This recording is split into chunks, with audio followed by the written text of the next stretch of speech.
listening to the Wrestlebread podcast. Cut the shit. How many red carpets you guys want to walk in your $4,000 ridiculous heels? You will never be able to lace up my Chuck Taylor. This is your fault? This is your fault? I didn't get mad when you stole all my moves. Your daddy's not here anymore. How was your movie, by the way? I missed it. Mine went straight to DVD, just like yours. Careful you don't hurt your neck again going through those ropes. What's going on, guys? This is Jaydee, and this is episode 179 of the Wrestlebread podcast, and I am live, L-I-V-E, live right now on the Bloodline Entertainment Network, okay? I am excited. Shout out to everyone that is watching. First of all, this is crazy. This is crazy. I'm very excited to be live. I used to be live back in the day, but you know, things happen. But now I am live from now on the Bloodline Entertainment Network. Let me tell you something, okay? The Bloodline Entertainment Network is here to change the game, all right? Well, shout out to the Circle Debates. Shout out to everyone with the Bloodline Entertainment Network. Put your ones in the chat for everything that is about to happen, okay? They started, if you missed the launch party, first of all, go on YouTube on the Bloodline Entertainment Network right now. Well, not right now. First, you're going to watch me, and then you're going to go on YouTube and watch everything that they put out.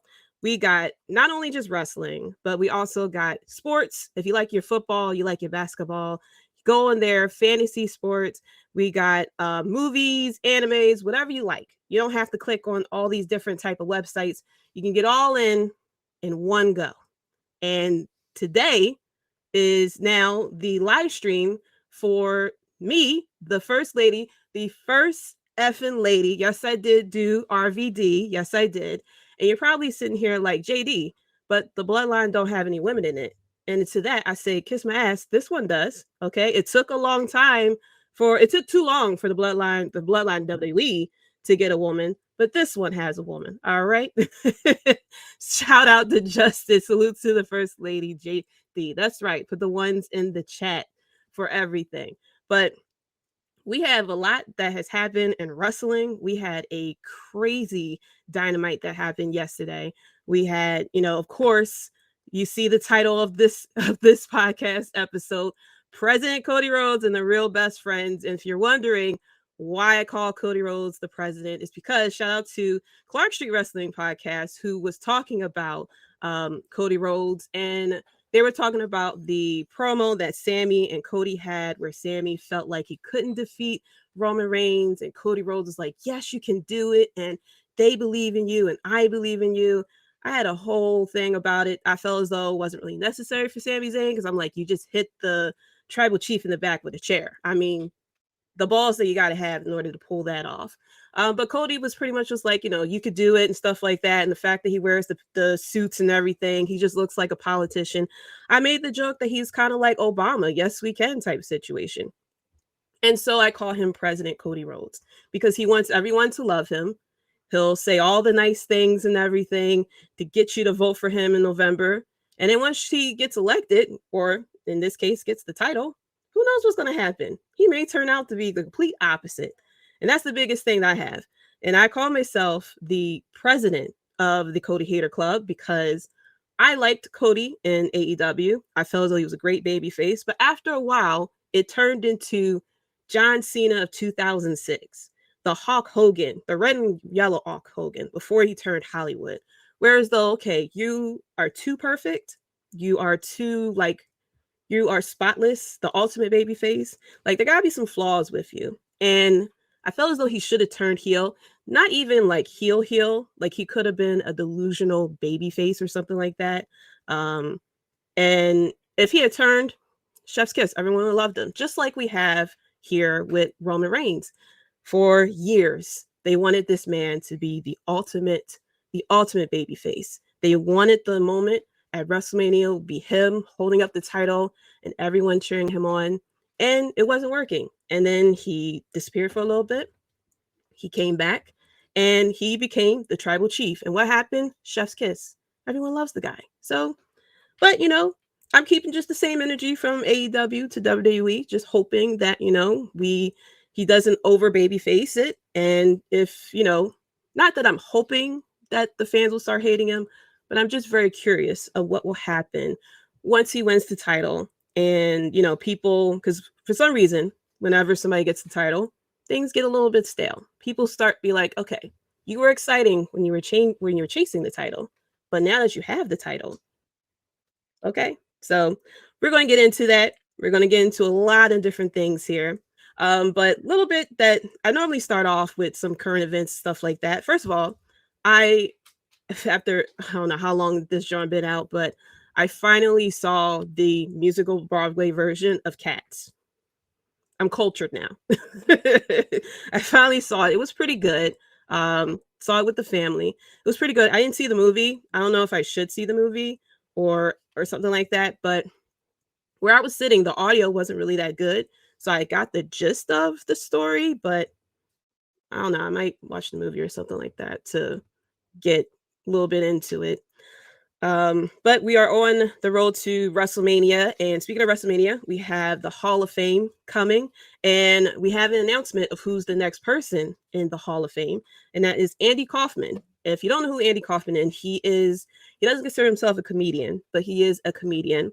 He is very known for appearing on the David Letterman show with Jerry Lawler. And him and Jerry Lawler got into it. I believe Jerry Lawler either slapped him or punched him or something like that.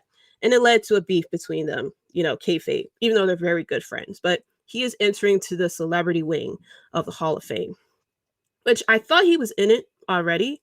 But I'm very interested. I'm hearing that this year's Hall of Fame is going to be a little bit more smaller. And I'm hoping that when they do air the Hall of Fame, it won't be as crazy as it is, lasting like 3 hours or so. But I'm hoping that eventually they open up a place where you can actually visit the Hall of Fame, just like they do in the NFL, so that we can see a lot of memorabilia and things like that. And, I'm sure they're going to make a lot of money with it. Again, I know that travels a little bit with WrestleMania, but wherever they have WrestleMania or SummerSlam or even the Royal Rumble, they could just have it traveled with them. Who knows? A lot of people also too was talking about Alexa Bliss, her being off TV, and there was an explanation as to why she wasn't on TV, which is because she was on The Masked Singer. I don't watch The Masked Singer, so I don't know if she did good or if she can sing or whatnot, but I just saw a little clip of her taking the mask off that she was wearing, the outfit that she was wearing basically.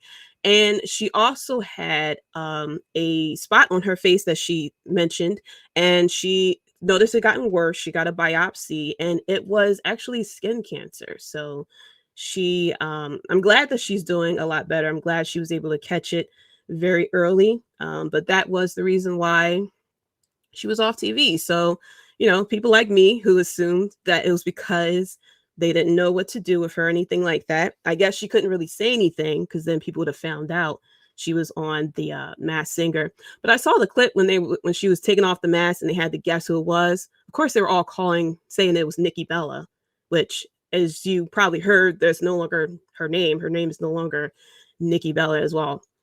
So getting into some other news too. Very interesting.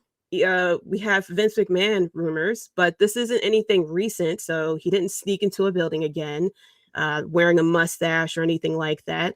But this is writers who worked in WWE who talked about things that Vince did around WrestleMania 35. I'm guessing it's a slow time. It's no longer cool to talk bad about WWE anymore because Triple H is involved. And there's just so much you can say about AEW at this point. So I'm guessing that they had to just call whoever to get some rumors about Vince McMahon, because things are a little quiet right now ever since Vince McMahon snuck into Raw and with a mustache and stood in Gorilla, even though he was there to visit John Cena. But there was a former writer who said that he was talking about the golden egg angle back when they were promoting The Rock's movie Red Notice. Vince McMahon came out with a golden egg. Apparently, the storyline that we got was actually better than what they originally predicted. But according to the writer, his name is Brian Gewirtz, he said that they were doing the Red Notice product, and there was, as far as there was like a magical golden egg, if you recall, it was a much heavily relied night of creative. They said everyone hated the angle as far as this golden egg that Austin Theory and Sami Zayn ratted him out and everything else like that. They said the original creative for that, won't go into it, but trust me, it was much, much, much, much worse. And I discussed it with Dwayne Johnson. He was like, yeah, that's got to change.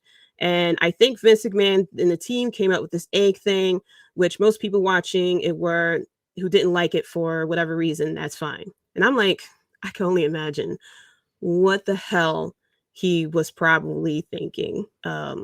Probably some, I don't even know. I don't know. I want to know, but I don't know if I really want to know, you know. But Vince McMahon does some crazy stuff. Of we think of all the years of things that he did, the craziest storylines that he came up with, I can imagine what he may be thinking. And then there was another writer that talked about Vince McMahon, and he mentioned that he said in a production meeting that fans wouldn't like the idea of Kurt Angle's retirement match being against Baron Corbin at WrestleMania 35. And apparently, well, I believe this story, Vince McMahon laughed hard and said, fuck them. I was like, yeah, I believe he actually said that. And as many times as he has showed it in storylines, especially with Roman Reigns and John Cena and all the things that he hears the fans, he sees us smashing the keyboard and stuff like that. And he sat there and was like, you know what? Book it anyway. Who cares? Fuck those fans. So that's funny. And then there was another, I think this is the same writer, who talked about words that was banned at WrestleMania 35, which I don't know how true this is, because there were some words in here, words that I can believe, like belt, fake, revenge. But then there's words on here like DQ, which don't make no sense, hell, which don't make no sense because there's hell in the cell, feud, number one contender, and finish, which these are all things that we have heard about. We heard them say, I swear, around that time. So I don't know how true that story is, but I'm still waiting to hear more rumors of Vince McMahon sneaking into Raw or SmackDown, standing in gorilla, wearing a mustache and stuff like that. But it seems like none of the insiders heard anything else besides for that one night when John Cena was there and he said, I'm going to go there to see John Cena. So maybe they need better insiders or something like that, but doesn't really seem like we have, doesn't really seem like Vince is actually trying to get him back into creative like everyone kept saying.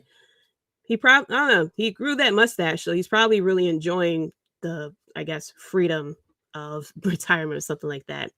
So switching over to AEW with Tony Khan, who has been tweeting and responding to people, which cracks me up. First of all, people have first off, it started with Dave Meltzer, who was talking about hotels that were not being paid for by the company that the wrestlers had to pay for, and Tony Khan immediately replies like, "That's not true.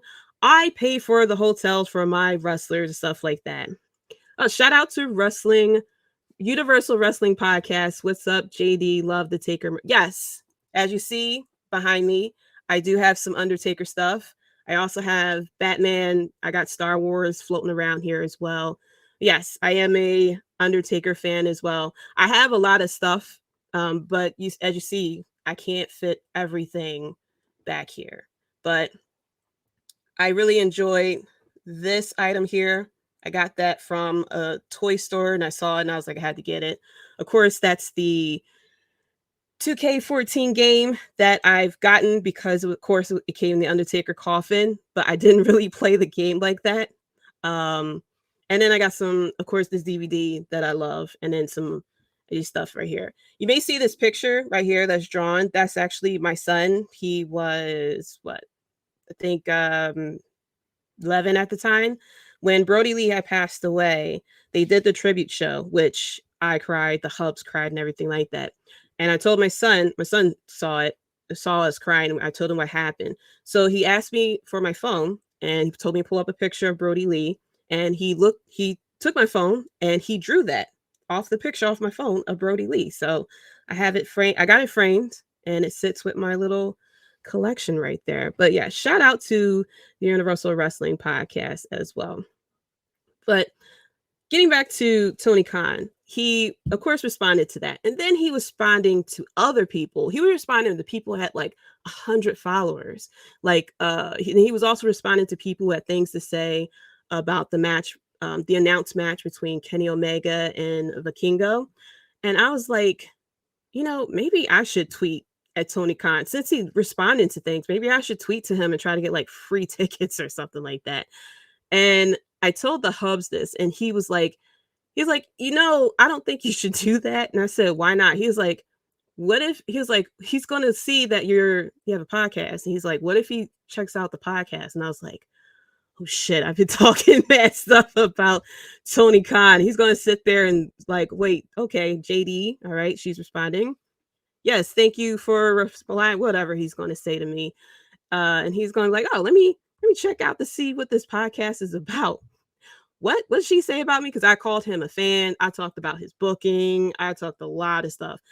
Like I have to like, before I even tweet at this guy, I probably have to do like 4 months straight of saying nothing but good things about AEW and talking mad shit about WWE.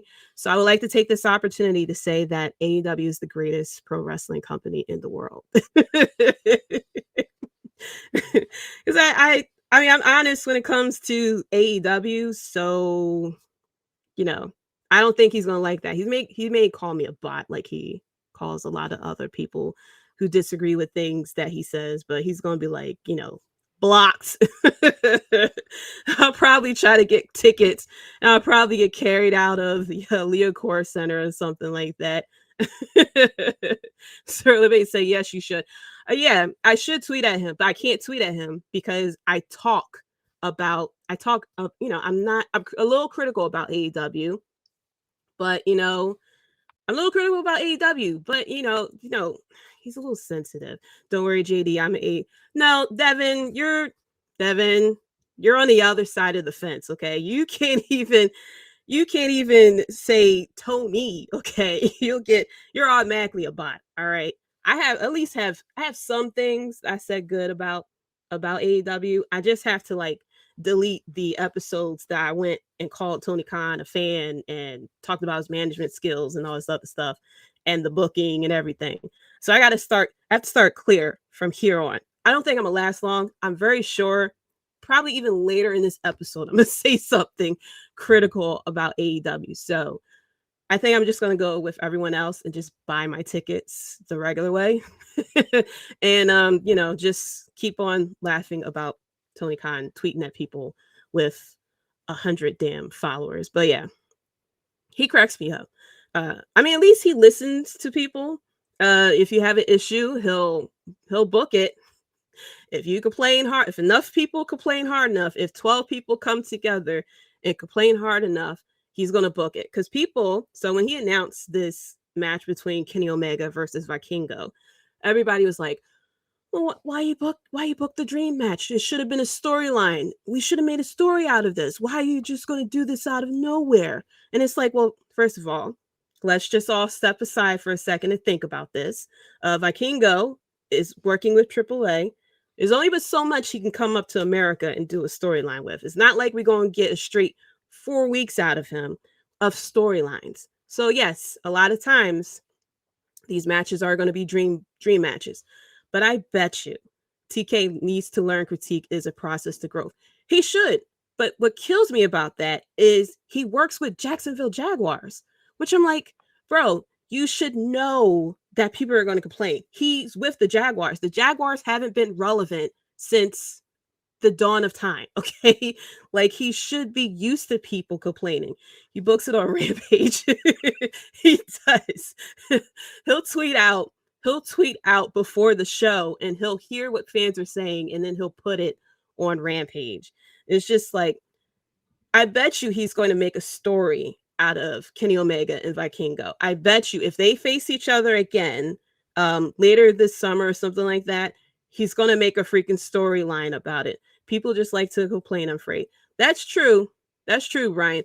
They'll complain either way. If they decide to make a story out of this, they'll complain that it's a story out of this. That's how it is. That's how it is all the time. That's how it is all the time. You can't make people happy. I was happy because I wanted this match. First of all, I love my spots. So as soon as I heard this match was going on, I was prepared. I was ready. I had my popcorn and everything. Oh, Warren, you're a Jacksonville Jaguars fan. You guys had a good season. You guys had a good season. I'm very happy for you guys. You know, y'all have Trevor Lawrence and everything. Y'all had a good season. Y'all just need a few pieces, and then y'all should be good to go from there. So, you know, but he's gonna have to learn how to take criticism and just know that it is what it is. Like it blows my mind how he acts like he's just brand new to management and dealing with personalities. There's bigger personalities in NFL. Like those dudes get paid out the wazoo. And I'm sure they have big personalities that he should be able to deal with. But I don't know. I'm guessing because he has such a passion for wrestling, that's why it's like completely different or anything like that. But I don't know. But I feel as though from the fan standpoint, we have to be a little bit more patient with AEW because this is what they're coming up on year 4 at this point as starting as a new company. So they still have to figure out how to be their own company, how to not be WWE, but understand that they will always be compared to WWE. So where it says the AEW locker room is looking fragile since Cody left. Haha, I preach this all the time. They do. The thing is that because Cody was like such a big face, big baby face, he was like pretty much the John Cena of AEW. And now that he's gone, there's like this mixture of heels and then people who are baby faces, but they have heel tactics. It's very much like indies. And AEW has to figure out how to like kind of move away from being an indie show and actually, you know, produce and stuff like that. But they're on a very thin line because as soon as they do anything WWE wise, we always say, oh, they're doing things like WWE. For example, like the women's storyline with Ruby Soho, Saraya, and Toni Storm. I've been calling it the AEW NWO storyline because that's pretty much what they're doing. But it's like it's kind of hard to decipher from, you know, it's kind of hard to separate and try to create your own storylines without, you know, making it feel like they're copying off of WWE. So it is what it is. I hope for AEW success because, like I always say, it helps out the wrestlers that they have more options to be on TV. You know, for people who got released from WWE, that they'll be able to turn around and go to AEW and be on TV. Like, look at Jon Moxley, for example. When he was Dean Ambrose on The Shield, I mean, he was good, and then they split them up, and he started doing the ski mask and the plant and all that other stuff. It got very weird. And now he went to AEW, and he's Jon Moxley, and he was one of the best things going for them. And then, of course, introducing new people like Darby Allin, Sami Guevara, of course, Jungle Boy, Orange Cassidy, a lot of people and Ricky Starks, a lot of people who would never get a shot on WWE. Like if Ricky Starks was to go to WWE without the connection of Cody Rhodes, he wouldn't be booked that strong. He wouldn't be booked strong at all. I mean, look at people like Ricochet, Chad Gable, and stuff like that. People who are very good in the ring, but with WWE, it's all about personalities. Don't really matter what's really going on in the ring. So it's about personalities. So let's go into some recaps with Raw and SmackDown. The biggest thing, of course, is the storyline, the Bloodline. I feel bad for WWE for when they stopped doing the Bloodline. When they stopped doing the Bloodline storyline, it's like, where do you go from there? I mean, you could try to build a storyline with Cody Rhodes or something like that, but it will never be as strong or dominant as Cody Rhodes not Cody Rhodes, as the Bloodline, especially when Sami Zayn got involved. So I'm very interested to see, like, once the bloodline ends, once they finish off the storyline, like, where do they go from there? Is assuming that Cody is going to eventually win this title, and Roman Reigns decides to take the break, that eventually they're gonna have to take a stop from it, and then I guess come back to it. But I don't know what they're gonna do from here. I don't know what they're gonna do once they stop doing the bloodline storyline. So, um, but yeah, starting off with Raw, we had Cody Rhodes. Well, no, we're starting with SmackDown because I keep going for Raw, but we have to go for SmackDown. But starting with SmackDown, we had the Cody coming out. Cody will do great as a big baby face, and honestly, Roman will still look strong regardless. Roman will still look strong, of course. And Cody is a great baby face. The thing with Cody is when you have a really big baby face, you have to have a big heel as well. And I think what really works for Cody and even what worked for Sami Zayn is the fact that we had Roman Reigns there as well, that he was there to kind of coincide with it. Very similar to like John Cena and Brock Lesnar, or even like John Cena and CM Punk. You have to have like the opposite of that person to be able to, to be able, what's going on, Streets? Shout out to Streets. Thank you for coming in. But you have to have, when you have a very good baby face, you can only counteract with a good heel. Like when in AEW, Cody Rhodes, the popular Cody Rhodes really came about with MJF and even with Brody Lee. Once you no longer had that, your baby face is only as good as the heel. And heels are very easier to carry because they can, Cena made Punk look good. He did make Punk look good. Like I say, the baby face is as good as the heel. As a heel, it's kind of easy to be a heel because you could talk crap about the story of the city. You could talk crap about your opponent and things like that. You can cheat and everything. So, if they're not careful, WWE post Bloodline story may end up like Marvel Studios post Avengers Endgame. Their movies have fallen off so hard. They have fallen off very hard, man.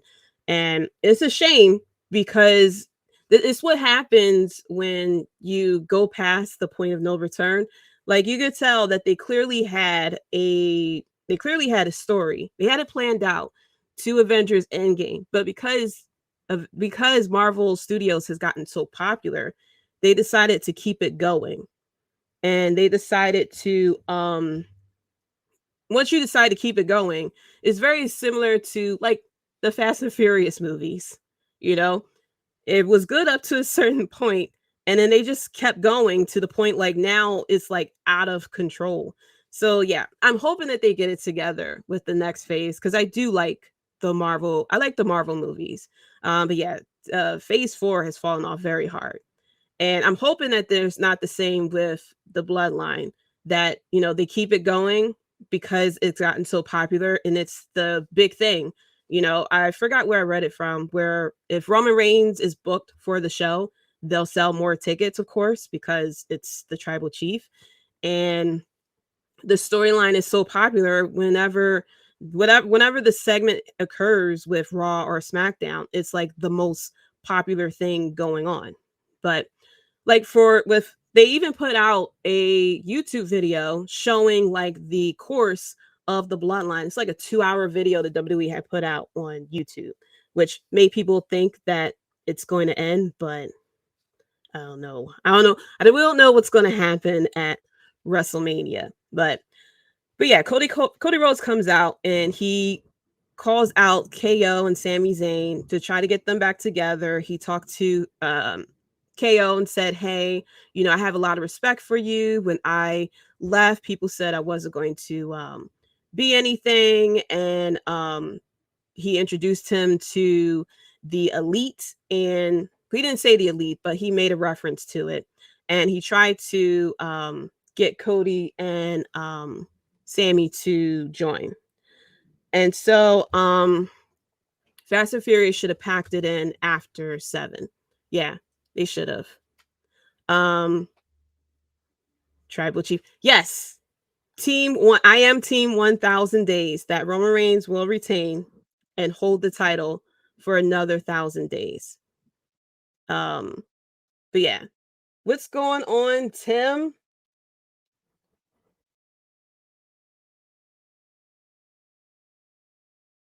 Sorry, mom stuff. What's going on, Tim? Shout out to the Tim King Show. Shout out to you. Thank you for coming in. But yeah, I'm hoping that Roman Reigns retain and he holds the title for 1000 days. But they're just like setting it up so nicely for Cody to win. They put out a shirt too, which I saw. I don't like the shirt. I think the shirt's completely ridiculous. But it's a shirt showing Cody holding up. I think he's like holding up a flag or a title or something like that. And you turn off. And he was like holding a flag or something like that. What's up, Cage by IQ? What's going on?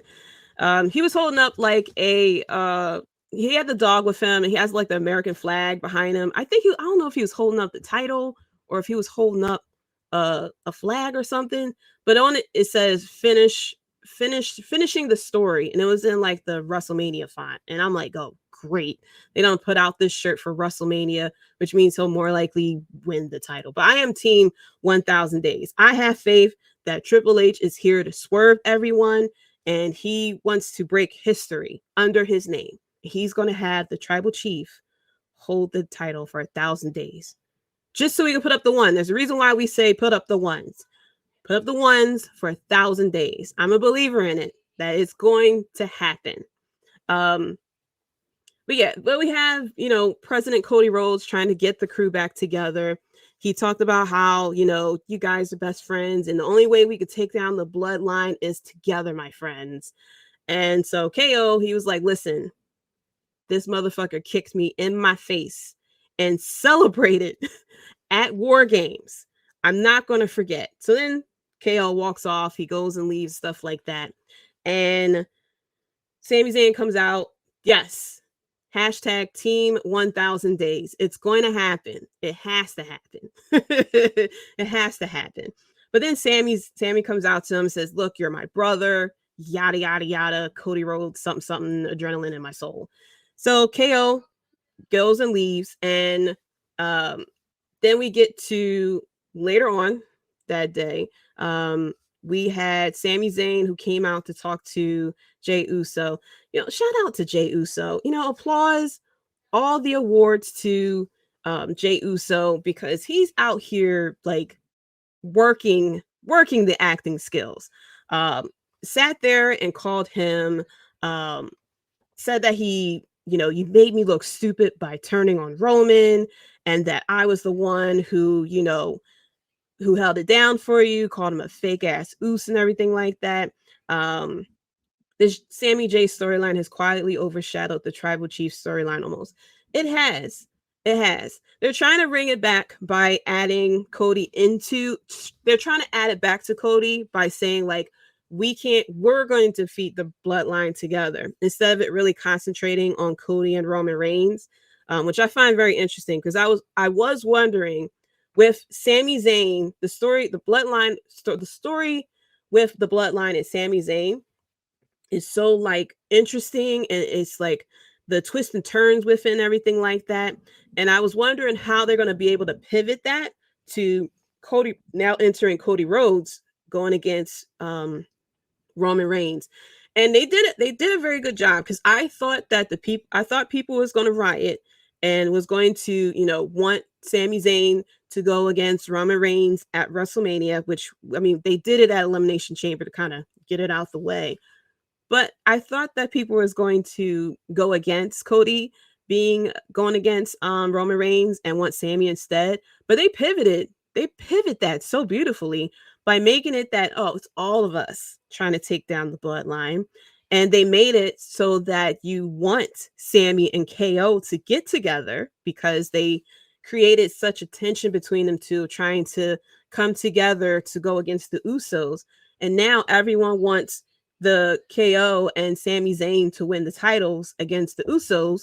And nobody's talking about the fact that they want Sami Zayn to go against Roman Reigns at WrestleMania. Like, people are kind of down for, Cody and to go against Roman Reigns. But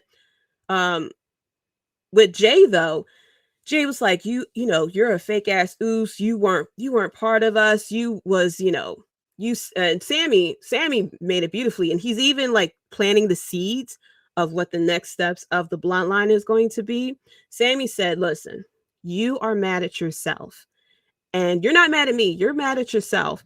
And you're mad because you didn't hit Roman Reigns with the chair first, which is chef's kiss. Which makes sense that the fact that Jey Uso didn't automatically, come at Sami Zayn when he hit Roman Reigns with the chair. He had to sit there and think about it and was like, he wanted to join them. Can't wait to see this year's Kevin Owens Mania shirt. He always has just for Mania. I know. KO Mania was this KO Mania 4 or 5 at this point. I love his shirts too. I've been wanting to get his shirts that he put out for KO Mania. It makes it a little bit special, especially when he did it the first time. I think the first time he had, I forgot who he had when he went had KO Mania. I forgot who he was going against that he did the KO Mania. I want to say John Cena, but I don't think it was. I think he faced Cena at a regular pay-per-view. I don't think he did it at I don't think it was Mania that he faced Cena for KO Mania 1. But yeah, when he started, I was just a little upset that when he does the KO Mania, like, it's not like a bigger thing, not really, like, we don't have to make it like Undertaker Streaks type of big, but at least give attention that this is KO Mania 3 or KO Mania 4, that we have to, find it out with the shirts and everything like that. But Jey Uso with his faces and everything, the acting that he does, Sami telling him like, you're mad that I hit Roman with the chair first and not you. And Jay was like, So, I mean, it's going to be so beautiful that we started the bloodline with Jey Uso and Roman Reigns. And it feels like we're going to end it with Jey Uso and Roman Reigns. Such poetry. And then, of course, Sami gets jumped by the Usos. And out comes KO, who apparently returned back to the arena. He takes out the Usos. They're standing in the ring. And KO turns to him. He just makes a beeline. Sami kind of backs up because he thought he's about to be attacked. And they hugged. And the pop for the hug, oh my gosh. The pop was just as big as the hug that Jey Uso gave Sami Zayn. The pop for that was huge. Loved it. And then you see President Cody Rhodes in the back like, yes, I did it. Will you guys love me more because I did it? I brought them together. So now KO and Sami Zayn are together again. They come out on Raw.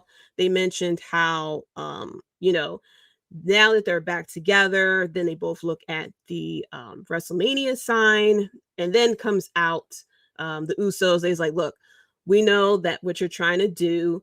We know that you trying to challenge us at WrestleMania. That hug was a nod to NXT when Sami won the NXT title. There's the storyline between KO and Sami Zayn. You could probably make a YouTube channel for WWE. Should make a YouTube channel about that as well. I know they can't go pre NXT, of course, because there is some other guy named El Generico or whatever. But the storyline between Sami Zayn and KO is just like up and down, up and down. They're friends, they're not friends. They're friends, they're teammates. One is the best man of the other's wedding. They're hugging each other, they're fighting each other. And they love to do the hockey punches too. That's just like their signature thing. Whenever they go against each other, they have to start doing the hockey punches. But the Usos come out and he's like, oh, we're not going to take you. They are the new mega powers. they are. They are the new mega powers, which is pretty funny. Like, it does make you kind of like want to watch back of the mega powers of them breaking up, except for KO and Sami Zayn broke up a hell of a lot more times than those two did. But yeah, it makes you kind of want to look back at those two. Funny thing, so when I started watching wrestling, the first time I saw Hulk Hogan was when he teamed up with Brutus the Beefcake, and they were kind of like, I forgot what they called them. They weren't the mega. I don't think they were the mega powers. I think they was trying to call them the mega powers or something like that.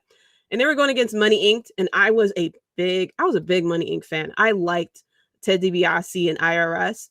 I was a weird 9-year-old. I liked them, and I wasn't really a fan of Hulk Hogan because of that. But the first time I really saw Hulk Hogan wrestle was at WrestleMania 9.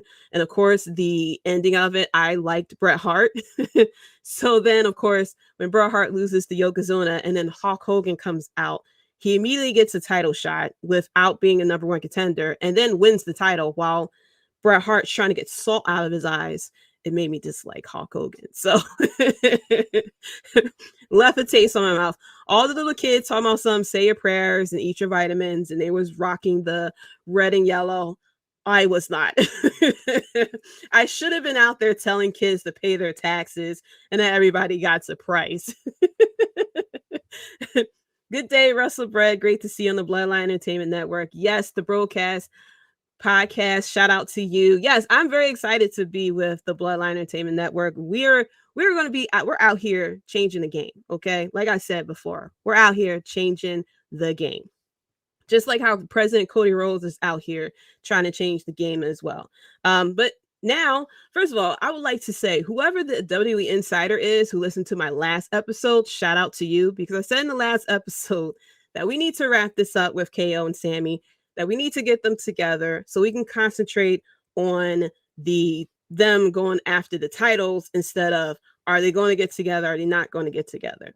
So I noticed after, once I released that episode, all of a sudden KO and Sami Zayn are friends, and now they're challenging for the tag team titles. So if whoever the WWE insider is, shout out to you. So, but yeah, so now we have them going against each other for WrestleMania, and then at Raw, to go more into the Bloodline storyline, we had the Usos, Solo, and Roman with the Wise Man in a room. And, Roman Reigns sitting there pondering life, you can see the weight on his shoulders when he be sitting there just looking and thinking everything like that. Cody, aka Homelander, aka Mr. President. Yes, he is president. Like, if you really think about it, even if you take what he was, especially what he was in AEW, when he put himself, listen, he dressed like the Homelander. You're already there. I was saying that when he was AEW. I'm like, you're already there. You already have the Homelander stuff. You could be just a delusional babyface. You don't have to talk about people's cities or anything like that.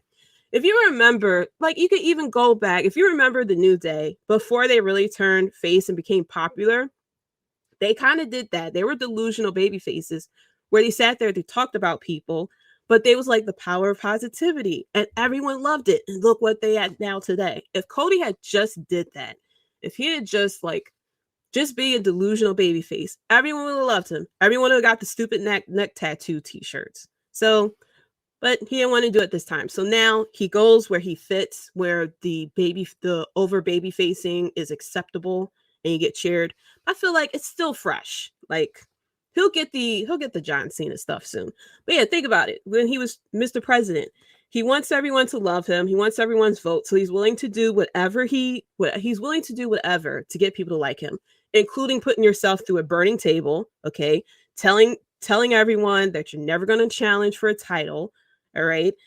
Putting yourself, trying to put over someone, and then decide to do a weigh-in, and then try to do the foreign villain versus you and the USA stuff with Anthony Ogogo. And he tried to do that. It didn't work. And he's just like, what do I need to do to get you guys to like me? So now he's over in WWE. He's like, hey, I know you guys like Dusty. Dusty's my dad. I want to do this for my dad. And then all of a sudden, here comes Sami Zayn. And he's like, no, Sami Zayn, you can do it. I believe in you, and these fans believe in you too. And I want you guys to vote for me this November. And now that Sami Zayn and KO is popular and people not really caring about Cody versus Roman Reigns, he's like, hey guys, with us together, we can take down the bloodline, and you will vote for me this November to be your title, to be your champion. And now, I mean, we even have Roman Reigns sitting there just listen, the same guy who did the succotash is just killing it in promos against Cody Rhodes. I mean, we had Roman do a sit down. He dismissed everyone except for Jay. Jay sat down and he was like, I have your back and stuff like that. And he sat there and said, I love you. And Jay didn't say anything back. And Roman didn't say anything. And I'm like, whoa, you better than a lot of people. If that was a woman, I'd be like, hey, whoa. I said I love you.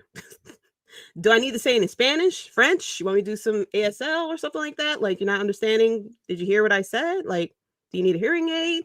But no, Roman didn't say anything. And then he said, and then you see Paul Heyman just come out of nowhere, goes, did you have all your answers? If Roman says, yes, I got all my answers. And that makes you want to tune in to fucking SmackDown on the next Raw to see what's the next thing that's going to happen. Which is a shame, because now everybody's concentrating on Jey Uso and Roman Reigns versus Cody Rhodes and Roman Reigns. But, the Roman Reigns and the president got to talk to each other. And the thing with Cody, when you have the ultimate baby face, very similar to what happened with Roman Reigns, they have this cookie cutter thing where they must answer, like they have to reply with this, like, I believe in myself and I can do it. And come this day, I will be champion. And if you vote for me in November, I will do whatever I can to make things better. It's just exactly what it feels like. I mean, we have Roman Reigns pretty much told him, your dad trained me to be champion. And he didn't say anything about you. And whatever your dad didn't teach you, I will. And then Cody goes, oh, well, you're one of Cody, or you're one of Dusty's proteges, and I'm going to beat you, which means I have to beat you at WrestleMania, and that's what I'm going to do at WrestleMania. And then come Raw, no different. All Roman Reigns said was acknowledge me, and here comes Cody Rhodes with the pyro and the 5-minute entrance and everything. The entrances between these two guys, I mean, Roman Reigns, of course, is going to take 20 minutes. I mean, if it's a long ramp, they probably might do what they did with the Undertaker and have Roman Reigns come up through the middle of the ramp so we can cut the entrance time for him. But I'm sure Cody's going to have the pyro come off like 3-4 times. He'll probably have American flags flying and stuff like that. He'll probably have the dog and everything with his wife, probably the daughter to come out, just the whole American thing. I wouldn't be surprised if he does John Cena have the military come out and everything. And, he'll probably have a flag of his neck tattoo or something like that. So we'll see. But yeah, Roman Reigns just started destroying Cody on the mic, sat there and ran this guy's storyline down, talking about all you do is run. You wasn't liked, so you ran away. You wasn't popular in WWE, so you ran away.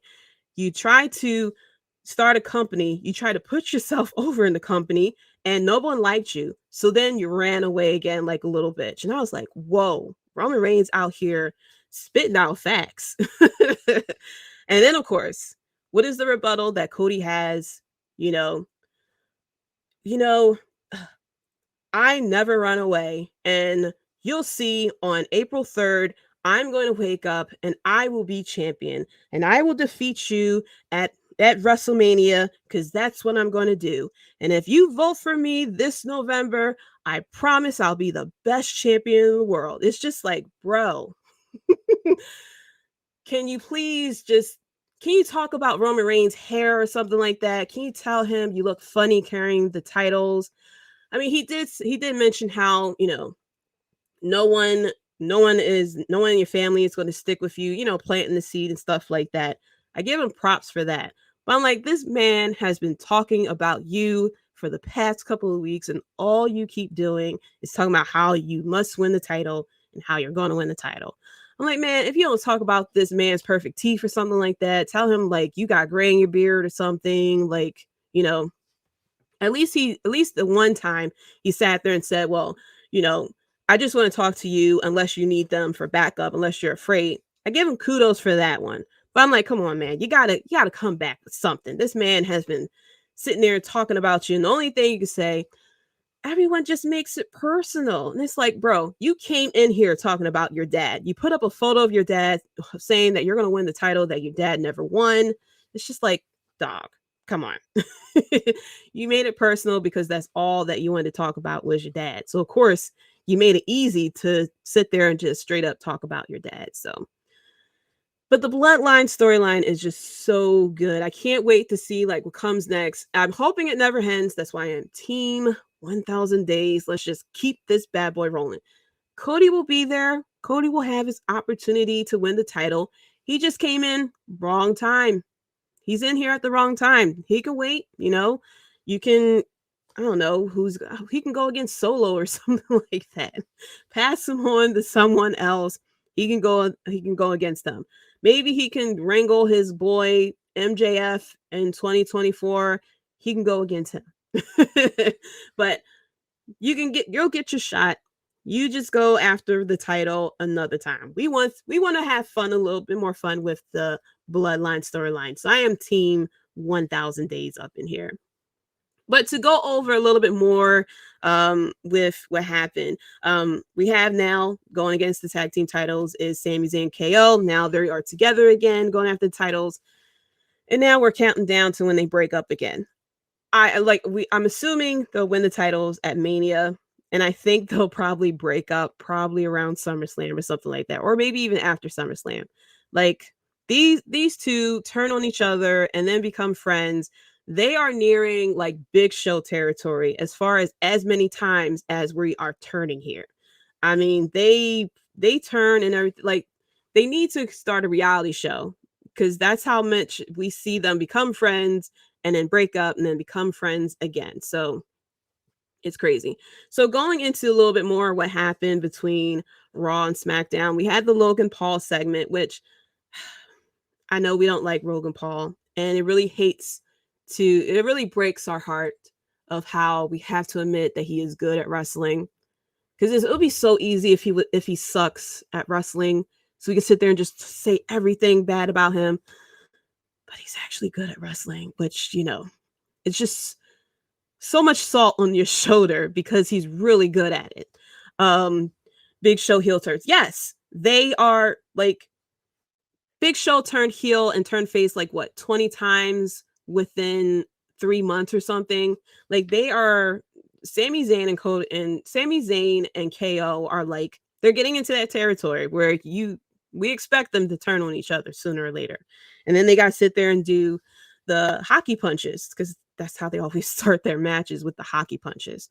But getting with Logan Paul, I have to admit, the little, impulsive show that he did, it was slightly entertaining when he was showing the knockout punch and he kept adding the sound effects and the clown face. I laughed. I have to admit, I laughed at it. Shout out to Seth Rollins though. He sells the hell out of that punch. Like I know, like, all right, you're not Big Show, okay? You can say he had the knockout punch, but you're not Big Show. Like we know that it may hurt or something like that, but But Seth Rollins sitting there selling that punch like that, kudos to him for that. Kudos to him for that. We also had Ricochet going against Chad Gable. You know what's crazy? Hearing that happen on Raw, it was like, oh, that's cool. If Ricochet and Chad Gable had happened in Black and Gold NXT, everyone would have went crazy. It would have been like, oh my gosh, contender of match of the year, which is really a shame, that we had Ricochet going against Chad Gable and it wasn't like it was a very good match. I'm very happy that they got the time to really show off and everything. But it's just like, man, it's sad. I really like Chad Gable, and I do like Ricochet. And it's like, it's kind of sad that, you know, that it's not as big as it would have been if this was in Black and Gold NXT. So, and then going on to SmackDown, we had the mixed tag match with Zelina Vega and oh my gosh, Santos Escobar going against Dominic and Rhea Ripley. Of course, this was pretty much showing Rhea Ripley, building her up for her match against Charlotte. It was very cool to see Zelina wrestle. She don't really wrestle that much since she has joined Legado del Fantasma, but I'm very good. I'm very happy that, you know, she got a little bit of time to, you know, wrestle on TV. And of course, the Convict Dom talking about Rey Mysterio, trying to bait him into fighting him at WrestleMania. Listen, Rey Mysterio just need to punch that kid just one good time. Like, I'm starting to believe, Dom, that you are the deadbeat dad. I'm like, your son went to jail. He's hanging out with the wrong crowd. Like, this is straight up Disney Channel type of stuff. And you're not even trying to discipline him. You're not trying to, like, you know, you're not doing anything. You're walking away from the kid. I'm like, well, that's why he ended up in jail and hanging out with the wrong crowd. He got the slick back hair and everything, and calling you a deadbeat dad. Like, you got a parent. You gotta sit there and teach the kid a lesson. Yeah, Dominic cracks me up because he really does come off like a Disney villain. I know he tried to be like a little bit menacing when he be cutting his promos and stuff, but he really sound like one of those kids in the Disney TV movies. Because he'd be like, you know what, Dad, I have my friends now, and you're nothing but a deadbeat. And, you know, they'll play the little music and stuff like that, and they'll show a montage of him hanging out with the wrong crowd. Like, I definitely see it all happening. Like, he's a Disney villain. And I bet you the next time you see Dominic and you see him cutting the promo and the way he acts, stuff like that, and the looks on his face, I bet you're going to think of the Disney TV show. You're like, you know what? Jaydee was right with that he's pretty much a Disney villain. Circle of Eight says, we need Vicky Guerrero to get involved in this storyline, siding herself with Dom to trigger Mysterio to accept the challenge at Mania. I don't know what's going on with Vicky Guerrero either in AEW. We need something. I don't know if mom needs to step in or sister needs to step in, or even Vicky to come in and be like, listen, Eddie is his dad. Like, what do we need to get Rey Mysterio to accept the challenge? I mean, Dominic mugged him in the face, called him deadbeat and everything.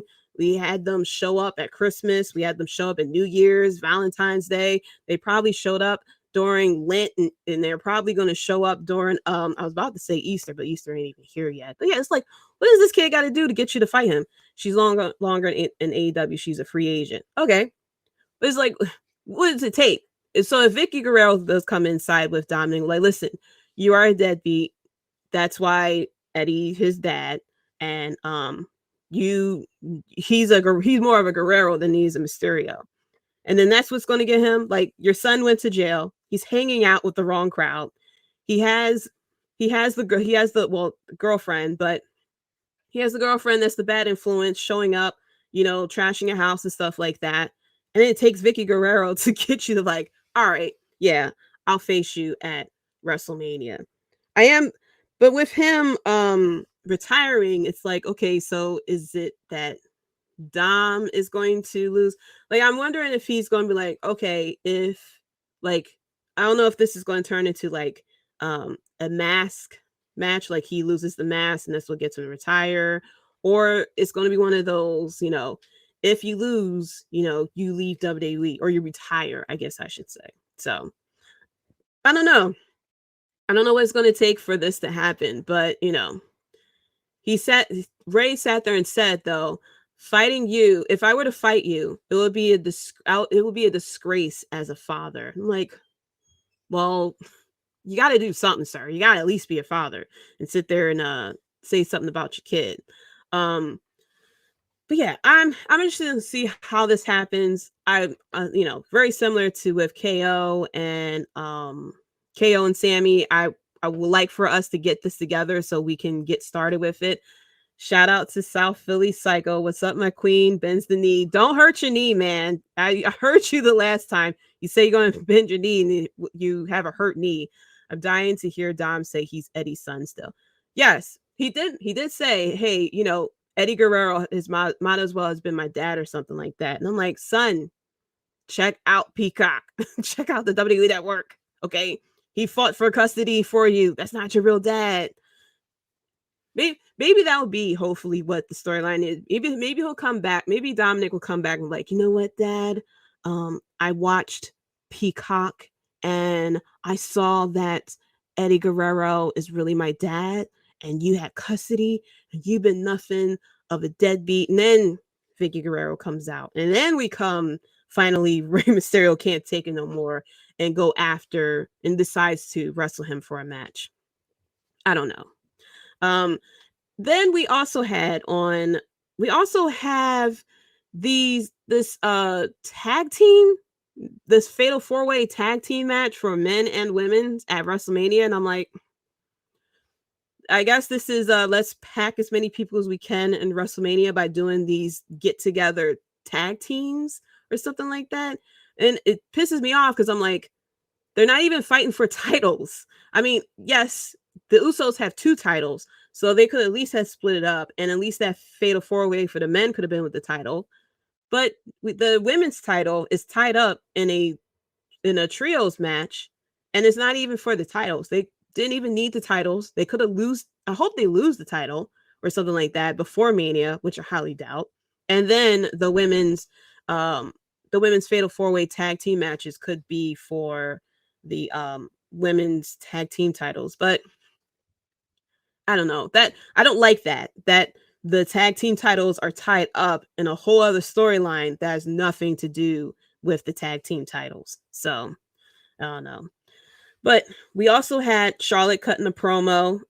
She mentioned how when she was young, there was a Flair as champion and Rhodes as challenger, and now at this Mania, there's a Flair as champion and a Rhodes as a challenger. I thought that was a pretty cool callback for her. And she mentioned how this is her 7th WrestleMania where she's either a champion or she's a challenger. I'm hoping that Rhea wins. First of all, I'm very biased for Rhea, so you're never going to hear me say anything bad about her. But I'm hoping that she wins the title. Like, I want Roman Reigns to retain, but I want Charlotte to lose the title. So I'm hoping that's what happens. Of course, she came out looking like a yellow highlighter or whatever, and Rhea Ripley comes out and it leads to a fight. The Zebras come out to break them up and everything like that.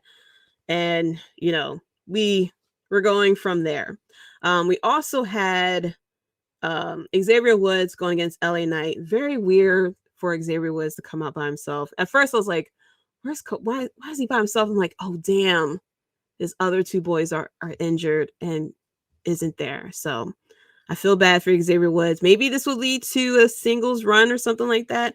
But he went against LA Knight, which now everybody loves the fact that LA Knight says, yeah, a yellow highlighter. That's exactly what she looked like. Her outfits these past couple of months, well, since she's returned, her outfits has been like, she's wearing things that we never seen her really wear like that.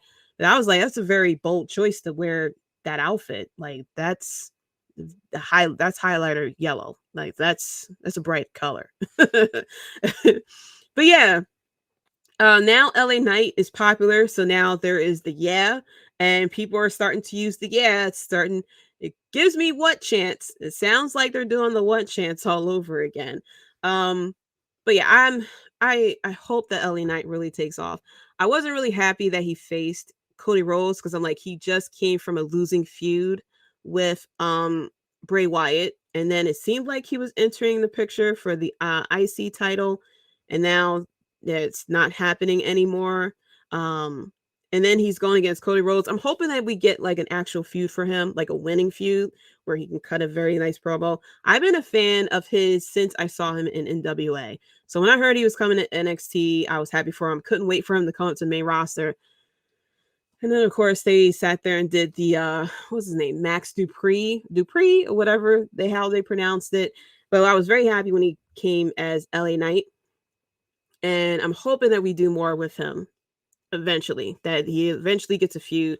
I don't know if it's going to be an actual feud with Xavier Woods or we're going to do something else, but I don't know. Of course, we also had the match between Drew McIntyre and Sheamus, which I kind of figured this is going to do nothing but turn into a triple threat at WrestleMania as well.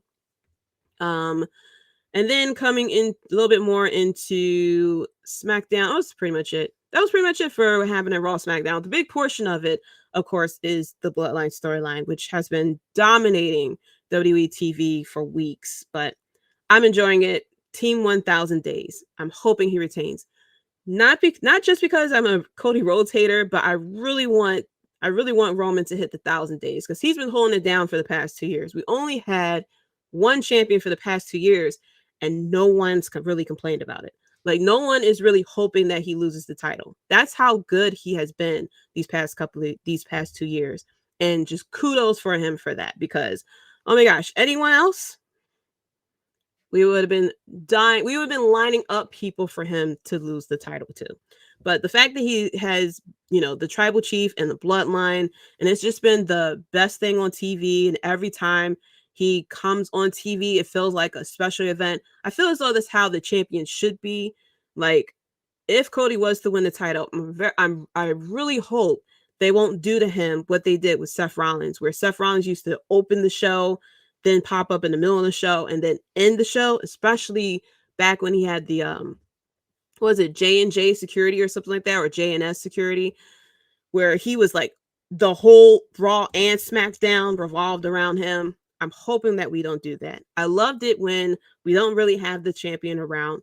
It really put pressure to, and it really made the IC title and the United States title more prominent, more important, because, those were the dominant championships that was on the TV a lot.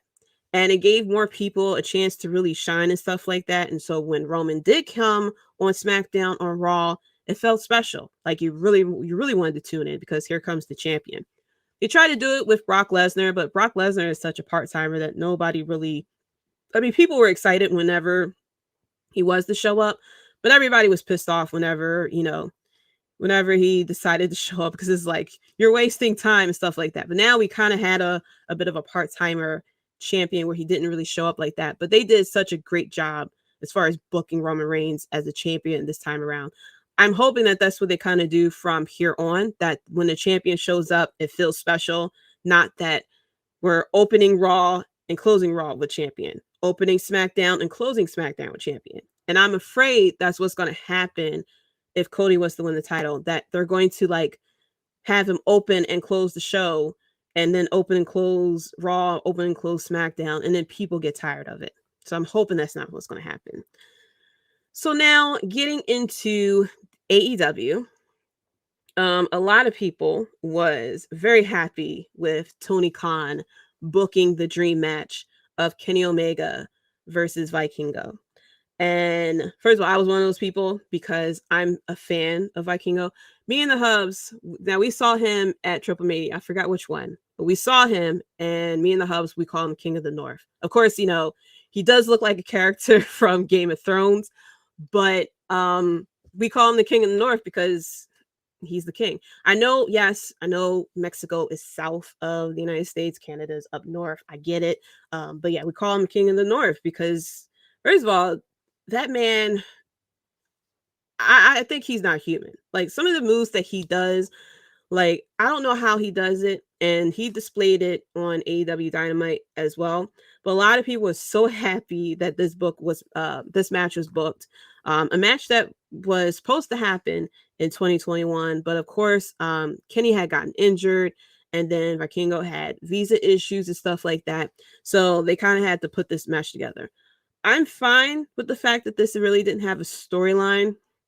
The thing I kind of like about AEW, because they work with so many different promotions and stuff like that, you really don't have the time and the schedule for certain people to really do a full out storyline. But you can do dream matches, which is one of the things I do like about AEW, is that they do these dream matches where it's just like, okay, we're gonna have this dream match right here. Boom. The House of Black going against the Elite. Do they need storylines? Yes, they do need storylines. Now, the past Dynamite that happened this week was actually a pretty good episode of Dynamite. The only gripe I have about this, and if Tony Khan is listening, please skip past this part, is the fact that I hated the way the last episode ended, where Hangman Page was in the ring with the Elite behind him, and he goes to turn, and then we went to black.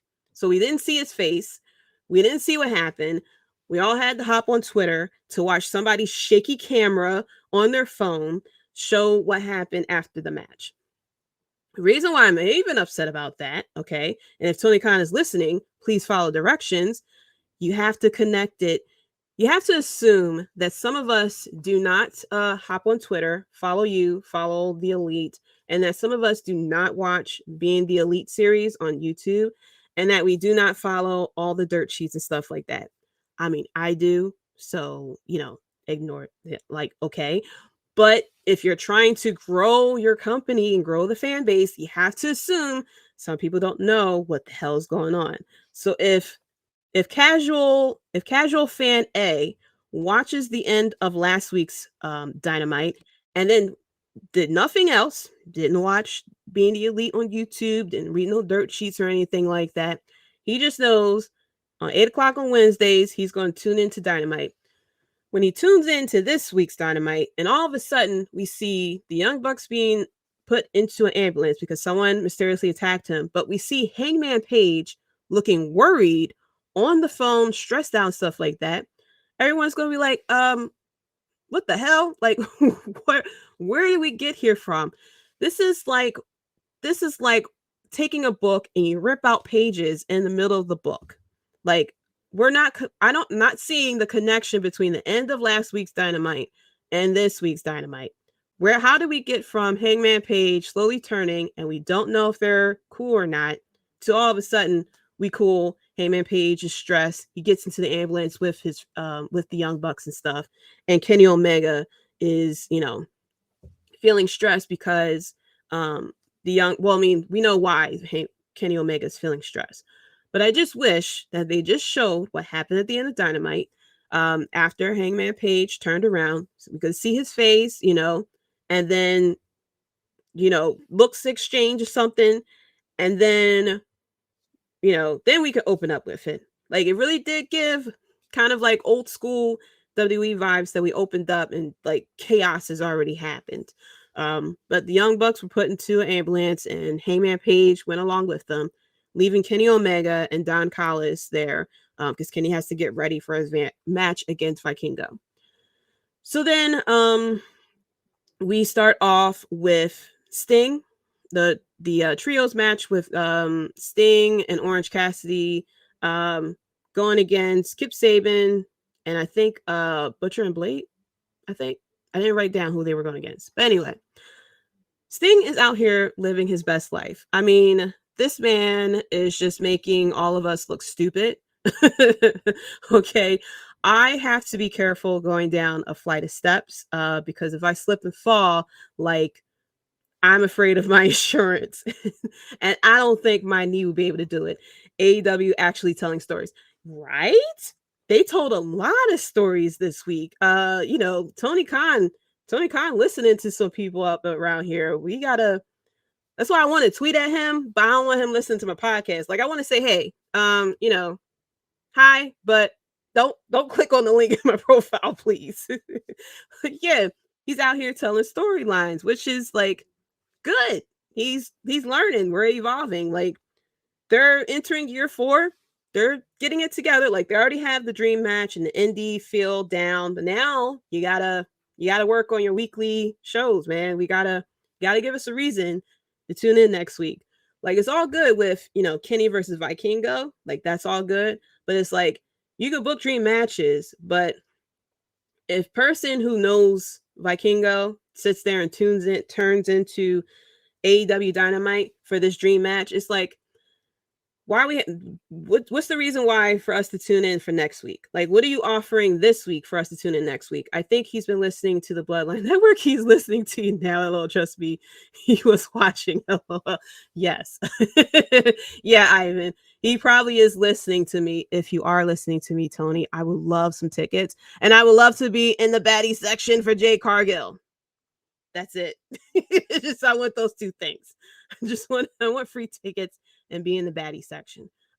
Also, Tony, if you are listening, thank you for giving storylines. Can you also book some more women's matches, please? Like, I mean, I heard about what happened with Jamie Hayter as to why she wasn't really featured on Dynamite. Apparently, she was having a visa issue.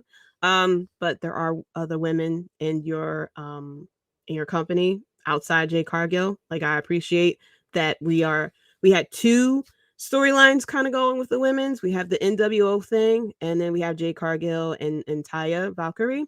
But can you add more women's matches here? Like, I understand. Like, no, you don't have your Becky Lynch and your Sasha Banks and stuff like that. Yes, preach it. I am preaching it, Ivan. Like, can you please book some more stuff, more women's matches? Thank you. Yes. Can we please have more women's matches? Like, don't do Tony what you did previously, where you put women's power. Yes. Where you had Mercedes Martinez going against Deonna Purrazzo, and you made the main event, and you didn't put anything into it. You was just like, all right, you guys want women's matches? Fuck it. I can't do Tony's voice. I'm not that psycho enough. But it's like, you guys want a women's match? Fine. I'll have the main event. Here's this random women's match where I don't explain who the hell Deonna Purrazzo is, and where I booked Mercedes Martinez so badly that you don't really care for her getting this title match. No. Listen, WWE had took 4 women who no one heard about, except for Charlotte Flair, you know the last name and stuff. But we'll say 3 women. They took 3 women who no one knew about or anything like that, didn't really have a big following, and they made those 3 women the biggest names in wrestling.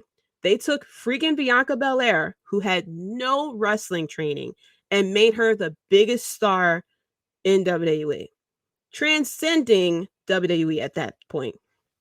I have faith that you can take some women on there and make them just as dominant and prominent, just like you did with Darby Allin, just like you did with Sammy Guevara, just like you did with Jungle Boy, with Hook. There's a lot of these people out here who no one has heard about in the indies or anything like that, and you made them stars in AEW. So apparently there's some type of booking thing that you can do, and I know you have marketing skills and you have negotiation skills, because somehow you was able to convince Warner Discovery to allow Mark Briscoe to wrestle on Dynamite. So, and you're involved with Jacksonville Jaguars, so you know you got something there. You're able to make people tune in to a Jaguars game. You know, sorry Jaguar fans, but you know, we tuned in to watch a Jaguars game this season. So you got something there. Like, at least give a little bit of ounce to the women's division, you know, give them as much attention. Like, even with Jade Cargill has gotten better, and it was because she was getting trained by Bryan Danielson. Like, why? Like, just take a little bit of time and let the women get trained, let them, you know, the veterans and stuff like that. You have enough damn women on the roster. Like Julia Hart, okay? She went from the shy teenager, and all of a sudden we hear her cut these promos with the House of Black, and I'm like, damn, she's been like this whole time, that she is very, you know, confident and powerful when it comes to these promos. Like, come on. Like, I know you can do it. Okay. Thank you, Tony Khan. You don't have to listen to the rest of this part. Bianca Belair, 1.4 million followers. Britt Baker, 486K, which is crazy because Britt Baker was one of the most popular women in AEW for for a whole year. They booked her very strongly, and now she's just she's pretty much Paul Heyman. at this point. She's pretty much booked as Paul Heyman, which, she doesn't have to be like all up in Jamie Hayter or something like that, but you could book her to face someone else so that she's not like holding hands with Jamie Hayter or something like that. But I don't know. I don't know what it is. I don't know what it is about Tony Khan. Like, maybe if he considers himself such this wrestling fan or something like that. Like, can you just tune in and watch like Trish Stratus and Lita? Like, I know there was a lot of craziness that WWE had booked back in the day, but there was some good women's matches back then, and there were some storylines that was booked, very good with the women's division. Or hell, we know that you watch Raw and SmackDown now. You go ahead and tune into NXT. You can even look at non-colorful NXT. That women's division is pretty good there too, which I didn't expect that. I knew that they had some good women's wrestlers there, that there was the talent. But some of them are hitting it out the park with the promo skills and and they're getting a lot better in the ring. So it's just like, come on, bro. Ask daddy for some more money and get it together. Okay. So I don't know. But yeah, like Sting is out here living a good life and making us all look bad, sitting out here with 60 something years old wrestling. I would like to make a bold claim here that Sting has been booked at AEW a lot better than WWE. Let's think about it before you come at me. Let's think about it. When he was in WWE, he was booked immediately into a storyline with Triple H, faced Triple H at WrestleMania, and it became a WWE WCW thing, which of course WWE had to win. And Tony Khan is too stuck on WCW old ways of booking. Yeah, like switch over to the WWE network or something like that. Like, come on.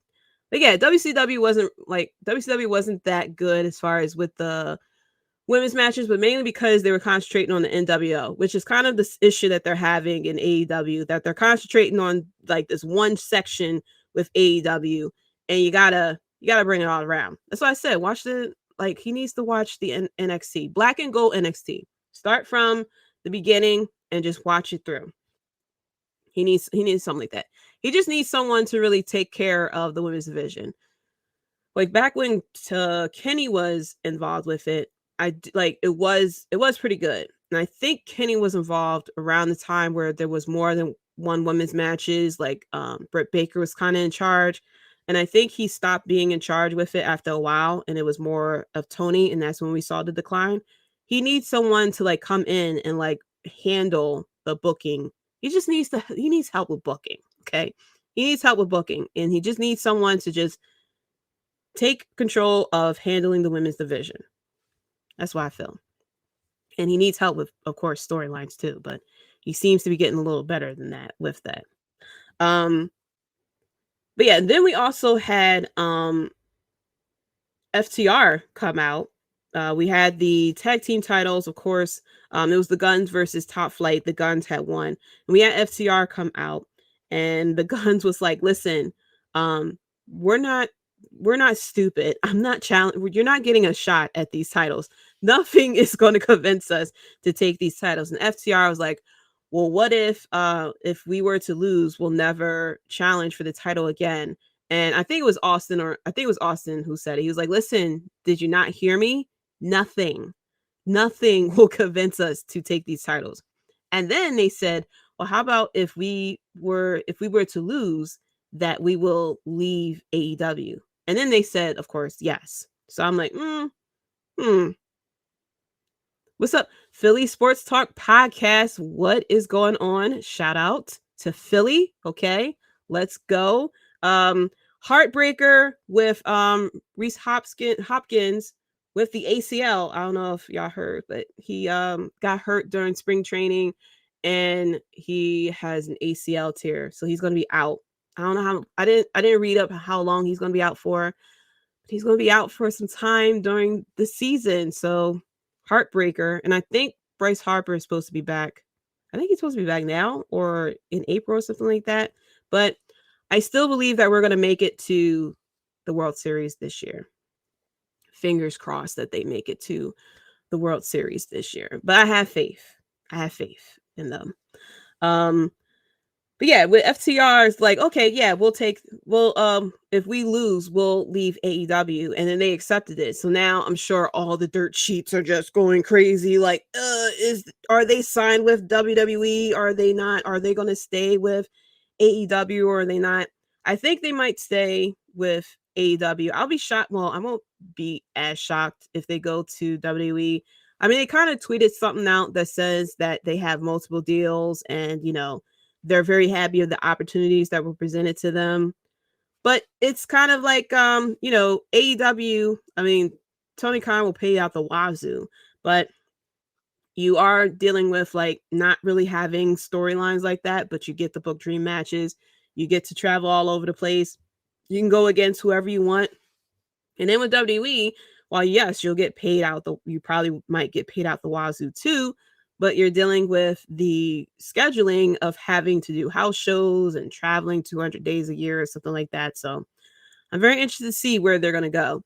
I'm hoping wherever they go, they get treated and booked correctly. I mean, they were just booked that they were pretty much like having all of the titles from all over the world, basically. But yeah, so I'm very interested to see. Ring of Honor was fantastic night. I have to check that out. I wish that they would, I know they have the streaming service for Ring of Honor. I wish that they would have something on TV. I did hear that they had the house show and they're like filming as if they're going to air something. Um, they, there was like there was a promotion for a show or something like that. Um, they had a promotion for a show that's going to be in like, in May or something like that, and it seems like that it might turn into a new show. And I'm like, dude, just calm down with it. If you're going to do a new show, do Ring of Honor. Like, let Ring of Honor get a TV deal or something like that. If you want to put Ring of Honor on Saturday nights, you're going to run into a problem when WWE does their promotions. I got to check that out too. Yeah, I have to check it out. But Tony Khan with these time slots now. At least we have Dynamite in the same thing. But Rampage, oh my gosh. I'll be surprised if only like 200 people tuned in to Rampage. We had Rampage at 11:30 on a Friday, and I think this week is going on Saturday. So it's like, bro, you're sounding like some plans that, are just all over the place, okay? You're on Friday at 11:30, then Saturday at 10 o'clock or something like that. I'm like, dude, you need to figure out a time slot where TNT is going to sit there and say, hey, we got a basketball game, you got to go.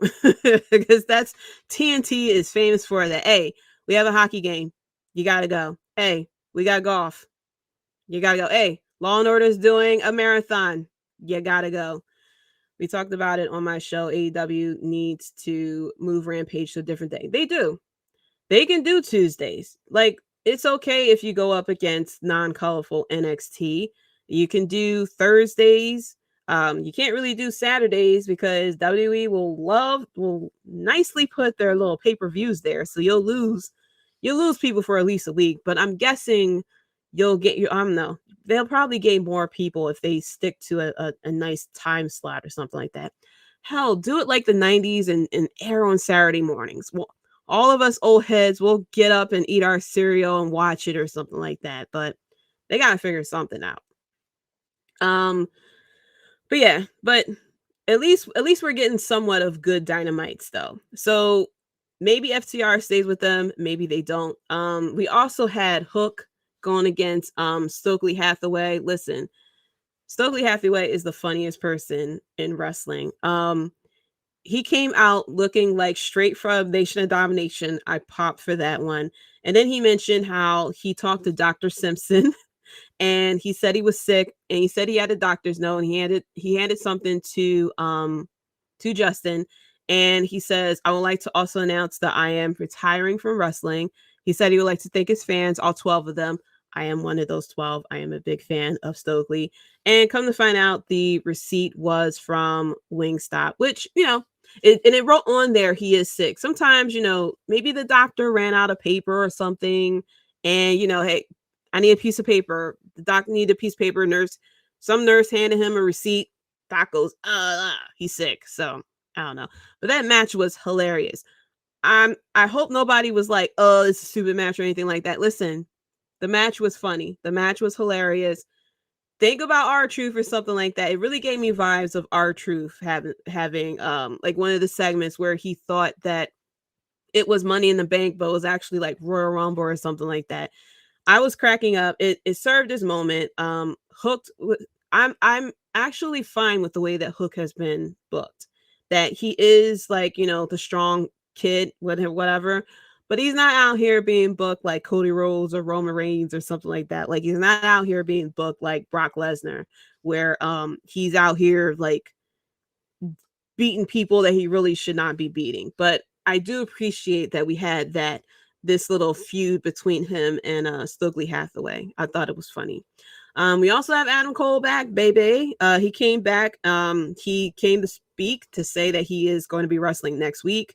Of course, they're introducing this all access thing, which you could have made that Ring of Honor, dude. Like, I understand that they did this because Cody Rhodes was supposed to do the second season of his Rhodes to the Top, which I had watched a few episodes of that, and it made me even bigger bigger Cody Rhodes hater after watching that. But I'm guessing because they were supposed to do a second season of that, they decided to do this instead. I wish they had made it more Ring of Honor type of situation. But it looks like they're going to get into interesting things because I saw the segment where it had to do with Britt Baker complaining about women's storylines because Thunder Rosa was champion. So I'll see. I'll give it a chance. I'll watch maybe an episode or two or something like that.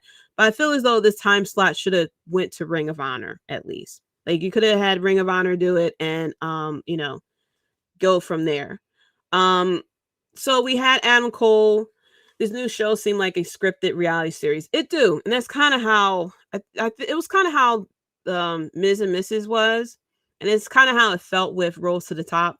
Like they was trying to like create drama with Jade Cargill and Red Velvet, for example, and for some reason, Brandy Rhodes was like the only one who can solve the issues between them two. And then they had like Ricky Starks was nervous about, which it didn't hit me until afterwards. Like there was this thing where Ricky Starks was very nervous about cutting a promo because he was injured and he couldn't wrestle, so they had him cut a promo and he was nervous about that. And it just hit me. I'm like, dude, you cut promos all the time in NWA. What's going on here? But yeah, they made that a thing as well. But yeah, so we have this all access that they are using Adam Cole to really promote. And then out comes who I like to call Baby Brock Lesnar, Daniel Garcia. And you wonder why you call him Baby Brock Lesnar, because he's so small, but he walks around like he's 6'6", 300 pounds. I mean, he comes out like this and everything like that. And I call him Baby Brock Lesnar because that's what he is. He comes out, of course, to challenge Adam Cole. And so we're going to have a match between these two next week. So now we're getting to the main event, the dream match between Kenny Omega and Vikingo. This match was magical, and I wish this match happens again. I watched it twice because it was crazy. Shout out to Excalibur for explaining what the fuck Vikingo was doing, because I didn't know what these moves were that he was doing. I was like, okay, he's doing some type of corkscrew, moonsault flip, and then elbow drop type of situation. But yeah, he explained what it was. Like one move was a swan diving reverse hurricanrana. I'm like, this sounds like the Olympics out here. And then he did a Phoenix splash. He stood on the second rope from facing the crowd, and he went and did a Phoenix splash from it. Of course, he did the move that the gift that everyone loves to post now, where he runs and he hops on the second rope and then flips over and does a 630 onto Kenny on the table. It was magical. He's like Ricochet from the future 3023. Yes, he is. Like, it was out of this world. Like, I would love, like, how did he come up with these moves? And the thing that really like blows my mind is that he's doing these moves and he's on the rope and he's like perfect balance, no slipping or anything like that. I mean, just like Commander, where he ran across the rope and he like did a swanton dive onto the outside, and it's just like, oh my gosh. Like, you would have thought, as much as I love luchas, you would have thought I watched all of Lucha Underground. Only watched like a few episodes, I think, of like the first or the third season. They just announced Vikingo versus Commander at Ring of Honor Supercard for the AAA Mega Championship. Listen, that match is going to be out of this fucking world. Um, I I probably won't even survive that match, as much as I'll be popping for people for the crazy shit that they'll be doing. Like, I was just like, my neighbors will probably be sick of me because I'll probably be like, oh my god, I'll be sounding like Joey Styles out here with everything. And like, as crazy as that match is going to be, as crazy as this match was, this was a crazy match. And shout out to Kenny Omega. I do miss Kenny Omega as a singles wrestler. I don't remember when was the last time Kenny was a singles wrestler, because they had he was with the Elite for the trios title, and then he was injured, and but before, like, I think it's been like maybe well over maybe a year and a half or 2 years since the last time he had a singles match. But I miss Justin Roberts doing his Kenny Omega thing, Kenny Omega introductions. And he sat there and said how Kenny had more days as champion than Vikingo. Nothing compares to Justin Roberts' intro of Kenny Omega when he was going against Will Ospreay, where he sat there and was like, Kenny Omega has been champion on more continents against Will Ospreay. Yes, the last one versus Heyman Page. That's when he lost the title, I believe, right? When he was losing all the titles. That's crazy. And I'm waiting for the cleaner to come back. Like, I like Kenny Omega. I understand the Elite and stuff like that. The Elite can have Hangman Page. I want the cleaner to come back. I want the intros. You know, I want him going around, and he don't have to collect the belts, but man, when he was collecting the belts, that was the best. That was like one of the best times with AEW. When he was over there collecting the belts. Just like Triple H was probably sitting there looking like the angry Miz girl at how many titles Kenny Omega was holding. He probably was sitting there like, it should have been me. It should have been me. I would have been the one that had all the titles. But yeah, man, that was a crazy time with Kenny Omega. But yeah, this match between him and Vikingo, oh man, it was. And I really appreciate, if Tony Khan is still listening, I really appreciate how much time you gave this match, that you didn't sit there and fuck this match over by giving it like 15 minutes or something like that. But this match had like 30 minutes. It was to the point that I thought the match was like winding down, and I looked and it had like still like 10 minutes left. And I was like, oh, this is perfect. I'm hoping that they do this again between these two, that maybe Kenny goes over to AAA to face Vikingo, who knows. But yeah, this was such a great match between these two. And then of course we had chaos that happened after this match. Tony Schiavone was trying to interview Kenny Omega, and then the Blackpool Combat Club came out and attacked Kenny, which I would love to know the reasoning, like what is triggering for the Blackpool Combat Club to just suddenly turn heel. I know it was through the actions of Hangman Page, but I'm very curious as to what caused this to happen. But yeah, they were attacking Kenny Omega. I've said Kenny had to vacate the AAA belts because of injury. He was supposed to defend it again, Vikingo, but Kenny dropped and it was vacant, and it was a fatal 4-way. And that's how, yeah, I remember that. That's how he had won the belt. So it was a match they were supposed to have in AAA, but because of the injury, I thought they were supposed to do it in AEW too, but maybe I'm remembering. That's why they booked this match at Dynamite, but eventually they'll have the rematch at AAA. Won't be surprised at Triple Mania. Yo, I love Triple Manias. Like, I started watching AAA Manias maybe like 2 years ago or something. And so I wasn't familiar with AAA, but oh my gosh, that the Triple Manias, my favorite. I love watching them. They're always a great time in those matches, especially the earlier ones with the wrestlers who aren't really that good at wrestling. But they just do, they just do whatever. They'll just walk over to the corner and just sit there and wait for the spot. But it's like, bless your heart, man. Like, you out here doing more than a lot of us. But yeah, I love Triple Manias. But yeah, now that you mentioned it, I do remember that they were supposed to face each other, but then Kenny had gotten injured and had to vacate the belt. So yeah, they will probably be doing it at a Triple Mania. But with what happened after this match, we had Blackpool Combat Club attacking Kenny, and then we heard the ambulance come up. I didn't know what I thought it was somebody's theme. I was say, okay, who's debuting right now? But it was Hangman Page. He stole an ambulance for some reason, and instead of calling an Uber, you could have easily called an Uber. But I guess, because he had an ambulance, he can go through red lights or something like that. I don't know. But he comes back and he has a lead pipe. He comes to attack Blackpool Combat Club. Kenny is, down and everything like that. Don Callis is trying to get the attention of Hangman Page, and he's trying to wake up Kenny Omega, but he's not waking up. So then Don Callis, once Kenny starts getting up, Don Callis like falls to the ground, and I was cracking up because he pretty much did Eddie Guerrero, and he laid down on the ground, and Kenny thought that he got hit. So he's sitting there asking Hangman Page, hey, why did you hit Don Callis? And Hangman Page, of course, is like, I didn't hit him. But you see Kenny's kind of like believing Don Callis. And I'm guessing Don Callis did that because I'm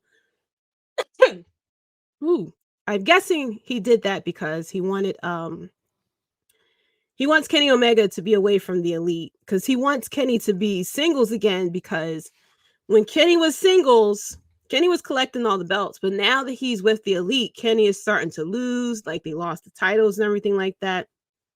And Kenny's not like on top of his game as he normally is when he's a singles wrestler. I said they just recently had a World Cup tournament trio styles for women, and the men and women won for us. I believe got a double check. Yeah, I do appreciate that they be having the mixed matches over there too. And it's just like very competitive and everything like that. I've been wanting them to do, mixed matches in WWE. They don't really do it the way that a lot of other promotions do it, which, I understand why. But I would love for Rhea Ripley to enter into the men, like we saw with Chyna and even Nia Jax. When Nia Jax entered the men's Royal Rumble, people were popping and stuff like that when she got RKO'd and got the 619 and stuff. I would love for, Rhea and them to enter the men's Royal Rumble and like really like compete, But yeah, but with the end of Dynamite, it seems like Don Callis is trying to keep Kenny away because he knows that Kenny is at his best when he's singles champion. But it was a very good episode of Dynamite that we saw. And yeah, I may tune in for the next episode of Dynamite to see what happens from there. I'm hoping maybe Kenny is smart enough. I know that he's on Twitter, that he will check Twitter and he'll see what happened, that Don Callis pulled a Eddie Guerrero. But I'm guessing for storyline purposes, Tony Khan is going to tell Kenny Omega to not check your Twitter notifications or something. I don't know. Maybe Tony Khan's out there just blocking everything, blocking everyone who's trying to tell Kenny Omega at what happened. He is blocking people that post videos. There's a video that was floating out there of the most recent house show. The return of Adam Cole next week versus Dan Garcia should be good as well. Yes, Ivan, that is going to be a very good match. Which is funny, like like I said, the booking that they've done with Daniel Garcia, keep that same energy for some of these women as well. Like, they have Sky Blue, who has become very popular. She just started out as a jobber. Shout out to Chicago for pumping her up to kind of get Tony Khan's like, oh, you guys like her? She's all elite. I'll sign her. Just like he did with Stu Grayson. I'm like, didn't you just let this guy go? But Stu Grayson shows up at I don't know if it was Rampage or Dynamite. Everybody's like, oh, Stu Grayson looks good. I'm so happy that he's wrestling and everything like that. And Tony Khan was like, oh, you guys like him? He's all elite again. So movie keeps the same energy. Who knows? But yeah, interested to see what's going to happen next week. We have Adam Cole coming back. We're going to have the continuation of with Kenny Omega and everything like that. And there was a video that was floating around that people, of course, because they love to shout out AEW botches, which we see the botches because they're not doing that zoom in thing that WWE does. I bet you if WWE stops doing that zoom in thing, we'll see the botches just clearly as we did with AEW. But there was a video that was circulating with a match between Britt Baker and I forgot who she was going against. But there was a spot where Britt Baker was running into the corner and her opponent was supposed to hit her in the face, but didn't. So then you just see Britt Baker just kind of like turn over and stuff and then set up for the spot. But all of a sudden that video you can no longer see because it got the copyright strike. I don't know if Tony Khan is doing this himself or he has like a group of people doing it, but like you can't stream it. You can't stream AEW. Anna Jay, that's who it was. Anna Jay. Yeah, Anna Jay was supposed to hit like Britt Baker, supposed to kick Britt Baker in the face or something like that, but she didn't. And then they kind of like Britt Baker had to kind of like roll across the rope, and then Anna Jay went to kick her, but like it was just like this wide apart. So, but yeah, he copyright strike that. So yeah, you can't stream anything because he's out there watching. He's out there watching on Twitter, watching for all the bots and everything. But if Tony Khan is listening, AEW is the greatest pro wrestling company in the world, and I would like some free tickets. Front row seats, please. Don't give me nosebleeds, okay? Because people like to give out free tickets and then come to find out it's nosebleed. And like, bro, I could have paid like $100 and got better seats than this. But yeah,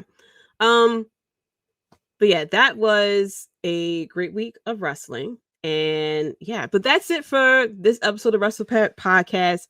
Thank you so much for listening. Shout out to everyone in the chat for sticking around and everything. Be sure to check out the Bloodline Entertainment Network. That's BloodlineEntertainmentNetwork.com. Well, yeah, BloodlineNetwork.com. I think this is the website. I had it written down. But just Google Bloodline Entertainment Network. Everything will pop up. You can also follow me on Twitter at JDC137. That's JAYDE, the letter C, 137. You can also follow the podcast at Wrestlebread as well. You can click the links in the bio for the YouTube, the Instagram, the Facebook, and everything.